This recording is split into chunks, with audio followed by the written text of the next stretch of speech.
Mark Grayson was left half disemboweled. After a brutal showdown with Conquest, the hero of Invincible looked more like a casualty than a survivor. It is a moment that shifts the entire weight of Invincible Season 4, Episode 6.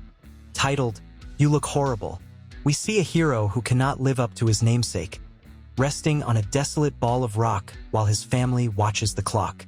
This isn't just a recovery story. It is a 2-month gap where the galaxy moves on without its central defender. While Mark is fighting for his life, Thragg is talking to a skull and planning the extinction of the coalition of planets.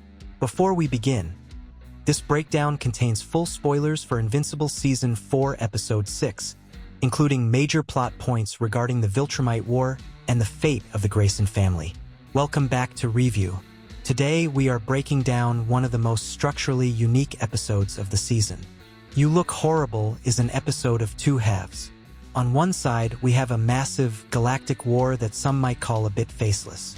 On the other, we have an intimate, months-long bonding session between Nolan and Oliver. It is a bottle episode that refuses to stay in the bottle. We are going to look at why this episode chose to yada yada through the monotony of war to focus on the evolution of Omni-Man. By the end of this video, you will see exactly why a patchy beard and a conversation about a lobster might be the most important things to happen this season. The aftermath of Conquest. The episode picks up in the wreckage of the battle with Conquest. Nolan, voiced by J.K. Simmons, is left picking up the pieces while Mark is incapacitated. Nolan actually sets up a grave for Conquest, which immediately sparks friction. Oliver, voiced by Christian Convery, is furious. He does not understand why his father would honor a monster who nearly killed his brother. Nolan is playing the long game, telling Oliver that it is simply not safe to move Mark. We are looking at a recovery period that could take months. This sets the stage for a ball of rock bonding session while the rest of the Invincible universe burns in the background. The War of Speeches. While the Graysons are stranded, the Viltrumite War officially kicks off. We get a clash of titans, but not in the way you'd expect. It is a battle of voice acting. Thaedus, voiced by Peter Cullen, and Thragg, voiced by Lee Pace, deliver opposing manifestos. Thragg is convinced the Surge virus has made his people invincible. Thaedus is banking on new ways to kill Viltrumites. Lee Pace brings a cold, calculated intensity to Thragg, but he's going up against the legendary voice of Optimus Prime. Thragg is even seen speaking to the Viltrum Emperor's skull in his office, promising victory. It is a weird, macabre detail that shows just how unhinged the leader of the Viltrumites has become. Training on a dead world. Back on the planet, Nolan decides to use the downtime to train Oliver. This feels like a dark mirror to Season 1 when Nolan was training Mark. Nolan is hunting local monsters for food, using his kills as a way to sustain himself and his sons. Oliver is hesitant. He refuses to eat the food his father hunts at first, but the necessity of the situation starts to sink in. Nolan is trying to mold Oliver into a weapon because he knows a Viltrumite attack is inevitable. The dynamic is tense. Nolan is at his least compelling when he is just a floating contrition machine. But here we see the different parts of his psyche grinding together. The mistake and the apology. The emotional core of the episode hits when Oliver confronts Nolan about Andressa. Oliver reveals that he heard the conversation between Nolan and Debbie back on Earth. He heard Nolan call his relationship with Andressa, and by extension Oliver's existence, a mistake. This is a heavy burden for a 16-year-old to carry. Nolan admits he was lying to Debbie to try and win her back, but the damage is done. Oliver's response is cold. It's too late. He flies off, leaving Nolan to sit with the reality of his failures as a father. Alan and Tech Jacket's space heist. While the family drama unfolds, Alan the alien, voiced by Seth Rogen, and Tech Jacket, voiced by Zoe Deutsch, are trying to navigate the war zone. They are stuck on a Viltrumite ship, playing video games to pass the time while they wait for an opening to escape. General Craig, voiced by Clancy Brown, is directing forces to intercept a coalition ship. Alan realizes this is their only shot. When the battle breaks out, Alan tries to hold off Crad and Lucan so Tech Jacket can reach the coalition ships. It is a desperate play that nearly costs Alan his life. the unstoppable gun. Just as Crad and Lucan are about to deliver a killing blow to Alan, reinforcements arrive. Tech Jacket returns with Space Racer, voiced by Winston Duke. Space Racer uses his unstoppable gun, a weapon that genuinely lives up to the hype. The shot kills Crad instantly and obliterates the Viltrumite ship. It is one of the few visual highlights of the war sequences, showing a weapon that actually bypasses the standard punch-and-shoot mechanics of the show.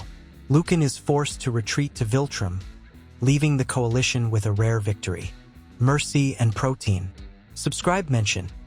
If you are finding the evolution of Nolan as fascinating as I am, consider subscribing to Review for more deep dives into the character arcs of Invincible. On the planet, Nolan and Oliver go on a mission to find Protein for Mark. They find a monster's eggs, but Oliver shows a side of himself that Nolan lacks: mercy. Oliver stops Nolan from killing the parent creature, reminding him that if she dies, she cannot lay more eggs. It is a moment where the student becomes the teacher. They eventually bond over their memories of Andressa. Nolan admits she brought him back from the darkness. It takes months, but they finally get on the same page. The attack on Talescria. The peace is shattered when Thragg launches a brutal attack on Talescria, the Coalition home planet. He has a mole, a data twin, who turns off the security systems. The building explodes, and Viltrumites begin slaughtering civilians. This is Invincible's favorite trick: grotesque shots of civilian casualties to raise the stakes. Thaedus is forced to fight General Craig, while Alan goes head-to-head with Lucan. The Coalition is on the brink of collapse until the Graysons finally make their return.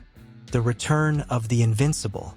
Mark finally wakes up, but he is not the same. He has wandered down to Conquest's grave, crying because he thought it was Oliver's. He is also sporting some of the least flattering cartoon facial hair ever seen: a patchy, adult-proportioned beard that signals his transition into a more mature, if disheveled, hero. The family reunites and immediately flies into the chaos of Talescria. Nolan warns his sons to be careful. Some of these soldiers are Viltrum slaves who could potentially be turned to their side. Together, they take down a Viltrumite ship in the sky, preventing further devastation. The falling ship. The climax of the battle involves a massive Viltrumite warship falling toward the planet. In a true test of strength, the heroes team up. Mark, Thaedus, and Alan lift one half of the split ship, while Nolan, Oliver, and Tech Jacket lift the other. They throw the wreckage into space, saving the surface from total destruction. Thragg is forced to call his soldiers back, but he doesn't leave empty-handed. He chases after the Emperor's skull as it falls to the planet, prioritizing a symbol of the old empire over his own men. The mole and the next phase. In the aftermath, the Coalition discovers the identity of the mole: a data twin. The revelation that the Viltrumites are being called home gives Thaedus an idea. They can attack Viltrum now. The war is moving into its final phase. As the episode closes, we get a lingering shot of Conquest's grave. For a second, it feels like he might rise again, but it's just dust blowing in the wind. The threat of the past remains, but the focus is firmly on the future. You Look Horrible manages to speed us through the monotony of a war plot while giving Mark time to heal. By focusing on the Grayson family, the show reminds us that Invincible has always been about heart, not just punches. Oliver has leveled up, making him an asset rather than a liability, and Nolan has shown a depth of character that proves he is more than just a killing machine. But as we move toward the battle for Viltrum, we have to wonder, can a 50-person army really sustain this much conflict? Why do the Viltrumites feel so faceless compared to our heroes? I want to hear from you. Did the family bonding moments land for you, or were you bored by the space war? Thanks for watching this breakdown on Review. If you enjoyed this look at Invincible Season 4 Episode 6, hit the like button and leave a comment below. Subscribe for the full breakdown of the Viltrum invasion coming next week. See you then.